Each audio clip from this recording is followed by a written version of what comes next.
question is from the chapter of circular motion, or I can say it is from the chapter of rotation. Okay, so we are given that a wheel is rotating and it starts its motion from t equal to 0, and it has a angular acceleration of 50 radian per second square. Angular acceleration is denoted by symbol alpha. The angular acceleration alpha decreases to 0 after 5 seconds. During this interval, alpha varies according to this equation, alpha equal to alpha naught 1 minus t upon 5. Then the angular velocity at t equal to 5 should be. Okay. Now we are given the expression for angular acceleration and we need to find angular velocity. So I can do this question from the concept of linear motion. So what we have learned in linear motion or translatory motion, that acceleration is nothing but differentiation of velocity with respect to time, right? Or I can say that change in velocity is nothing but integration of acceleration with respect to time. Okay. Now to find angular velocity, I will be using the same expression. I just need to change a few things first. For rotation, we will replace velocity by angular velocity. So what we will be doing is we will be replacing velocity with angular velocity, and symbol for angular velocity is omega. Okay, and we will replace acceleration with angular acceleration. Symbol for angular acceleration is alpha. So I can basically say that alpha should be equal to d omega upon dt, or change in angular velocity delta omega should be equal to integration of alpha with respect to time from initial time to final time, right? Now we have already been provided with the variation of alpha, and this variation is something like this: alpha equal to alpha naught into 1 minus t by 5. Okay, I will replace this alpha, I will place it here.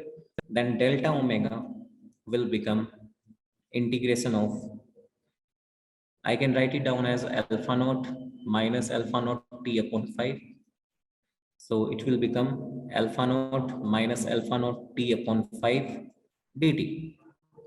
And we need to find the velocity at t equal to 5 seconds. And we already know that t equal to 0, angular velocity is 0. So I can say that my limits will be from 0 to 5. Now to further solve it, we have two terms. So we will separate these two terms and integrate after separation. Okay, so it will become alpha naught by 5 integration of t with respect to t.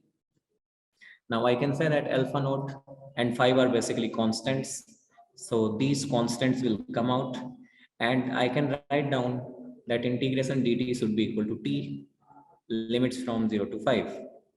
Alpha naught by 5 is a constant. Integration of t with respect to t should be t square by 2. Again, limits are from 0 to 5. So solving this, we will get alpha naught. Now to solve definite integral, we will first replace upper limit here, then subtract lower limit from this. Same for second part. Now to solve it further, we can say that it will become alpha naught into 5 minus alpha naught into 5 into 5 square by 2. Okay. Solving further, this will be equal to 5 alpha naught and it will become 2.5 alpha naught. Our final answer for delta omega should be equal to 2.5 alpha naught. And what is the value of alpha naught? This value is already given to us. Initial angular acceleration is 50 radian per second square. So if I replace t equal to 0 in this equation, I can say that alpha should be equal to alpha naught, and this value is 50 radian per second square. So I will just replace 50 radian per second square here, and delta omega will become 2.5 into 50. So delta omega will turn out to be 125 radian per second. Okay, so delta of omega is nothing but omega final minus omega initial, and it will become 125 radian per second. So we can say that omega final is basically omega at t equal to 5 second. It will be equal to omega initial plus 125, and omega initial is 0 because body is starting its motion from rest. So omega at t equal to 5 seconds will be 125 radian per second. So this is the answer to our question. So what we have done here is we are comparing rotational motion from translational motion.